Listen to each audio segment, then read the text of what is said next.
কাল ব্রাজিলের চূড়ান্ত খেলা দেখে মস্তি পেয়ে গেছি। আবার ব্রাজিলের ওই কালারটা কিন্তু আস্তে আস্তে ফিরছে বলা যায়। যেখানে শেষ ভাগে নেইমারের নামা, সেখানে ভিনিসিয়াস জুনিয়র বিস্ট মোডে, সেখানে কুনহোর আবার একটা সুন্দর টাচ, খেলা দেখে মস্তি পেয়ে গেছি। এবার সেই মস্তি মির্জাপুর দ্য ফিল্মের টিজার, যেটা আজকে সকালবেলা ড্রপ করা হয়েছে, সেটা দেখেও পেয়েছি। এটা বলা মুশকিল। মির্জাপুর দ্য ফিল্মের টিজারটা আমার কাছে খুবই খুবই একটা মোটামুটি টিজার, কিন্তু আমি এও জানি মির্জাপুর সিরিজের একটা অডিয়েন্স রয়েছে যারা মুন্না ভাইয়াকে দেখার জন্য সিনেমাটা দেখতে যাবে, এবং এই ছবিটা হয়তো বক্স অফিসেও খুব ভালো নম্বর আনতে পারে। ছবিটা যদি মোটামুটি হয় তবুও এবার দেখার ছবিটা কত ভালো হয়, যে কারণেই তারা সিনেমা বানানোর ডিসিশন নিয়েছে। তবে আমার জন্য এই টিজারটা খুব একটা বেশি আমার এক্সপেকটেশন পূরণ করতে পারেনি, আর যে আমার খুব ভালো লেগেছে এটা আমি বলতে পারছি না। তো এখানে গল্পটা শুরু হচ্ছে 2018 সাল থেকে, যখন কালীন ভাইয়া তার লেগেসি, তার ছেলের কুকর্ম, বাপের কুকর্ম, এবং সেখানে গুড্ডু পণ্ডিত, বাবলু পণ্ডিতের চ্যালেঞ্জ, রাতিশঙ্কর আলাদাভাবে রয়েছে, তো কিভাবে এরা প্রত্যেকে একে অপরের পাথ ক্রস করছে, এই নিয়েই হচ্ছে এই ছবিটা। এবার বিষয়টা হচ্ছে এখানে যে মোমেন্টস গুলো দেখাচ্ছে, এখানে ম্যাক্সিমাম যেরকম ধরনের জিনিসপত্র আছে সেই প্রত্যেকটা ইভেন্ট কিন্তু অলরেডি আমরা জানি, আমাদের দেখা। এবার সেগুলোকে অন্য ক্যারেক্টার দিয়ে কিছু রিপ্লেস করেছে, কিছু জিনিসপত্র স্টেজিং একটু আলাদা করে দিয়েছে, কিন্তু আলটিমেটলি গল্পটা সেটা যদি একই পাথে হয় তাহলে সবটাই আমাদের জানা। মানে অভিষেক ব্যানার্জির যে ক্যারেক্টার, তাকে যদি বন্ধুর জন্য স্যাক্রিফাইস হতে হয়, যদি সেখানে বাবলু পণ্ডিতকে একইভাবে মরতে হয়, এখানে গোলুর সাথে প্রেমের আলটিমেটলি ফলাফলটা কি, এখানে এই ফ্যামিলি তাদের আলটিমেটলি কি হবে, রাতিশঙ্করের ছেলে রাতিশঙ্কর তাদের আলটিমেটলি কি হবে, এগুলো সব যদি একই রকম ফাইনাল ভার্ডিক্টে আসে, বা এত বড় বড় জিনিসপত্র সেগুলোকে যদি সব গল্পের মধ্যে রাখতে যায়, তাহলে পুরোপুরি ঘেটে যেতে পারে।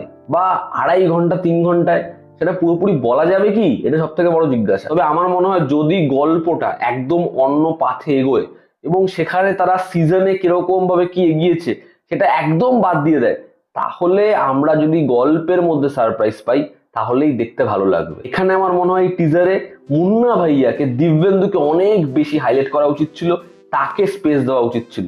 এখানে তাকে যেরকম ভাবে রেখেছে জিনিসটা খুবই খুবই সাধারণ।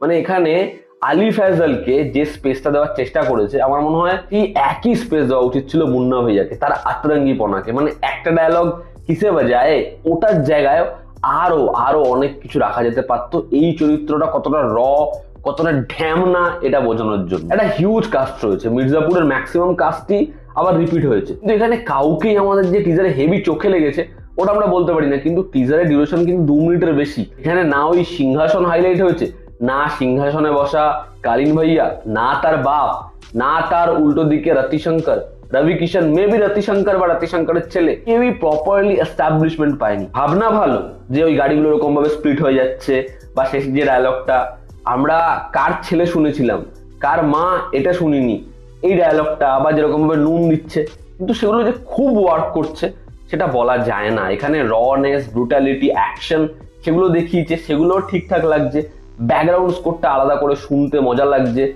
আর এখানে না একটা বিষয় তো হবে, একটা সমস্যা তো হবে, যদি এখানে বিক্রান্ত মাসিকি দেখা যেত তাহলে হয়তো বেশি জিনিসটা ওয়ার্ক করতো। এখানে জিতু ভাইয়া রয়েছে, তার অ্যাক্টিং নিয়ে আমার কিচ্ছু বলার নেই, আমার খুব পছন্দের একজন অভিনেতা, কিন্তু সবাইকে বোধহয় সব ক্যারেক্টার যায় না, বা আমরা এখন একটু বেশি জাজ করছি। কিন্তু এই টিজারটা একটু অদ্ভুত ভাবে স্পেস ডিস্ট্রিবিউট করার জন্য মনে হচ্ছে না যে সবাইকে যেন এস্টাবলিশ করতে পেরেছে এই টিজারে। মুন্না ভাইয়া হোক, গুড্ডু পণ্ডিত হোক, বাবলু পণ্ডিত হোক, এখানে কালীন ভাইয়া হোক, বা কালীন ভাইয়ার ওয়াইফ হোক, তার বাপ হোক, রাতিশঙ্কর হোক, সবাই আছে, বাট তাও সেই ভাইবটা যেন নেই বলে মনে হয়। এবং সিজন 3 দেখার পরে আমার তো মির্জাপুর নিয়ে একটু ভয়ও আছে। আমি চাই না সিজন 3-র মতো সিনেমাটা ওরকম হোক। এবার দেখার এই ছবিটা আলটিমেটলি হয় কিরকম। যদি ছবিটা সিজন 1-এর মতো হয়ে যায় তাহলে এই ছবিকে বক্স অফিসে আটকানো মুশকিল। তবে আমি আবারও বলছি, গল্পে সারপ্রাইজেস থাকতে হবে। যদি ইভেন্টগুলো সিজন 1, সিজন 2 এর মতোই হয় তাহলে কিন্তু এই ছবিটার চাপ আছে। আর 2.5 ঘন্টায় তারা গল্পটা কতটা রাখবে কতটা রাখবে না সেটা সব থেকে টাফেস্ট ডিসিশন। দেখা তারা এই ছবিটাকে নিয়ে যায় কোন ওয়েতে। তো এই ছিল আমার ওপিনিয়ন। তোমরা যারা দেখেছো তোমাদের কিরকম কি লেগেছে জানিও। জনতা আমাদের পাশে আছে। আবার দেখা হচ্ছে।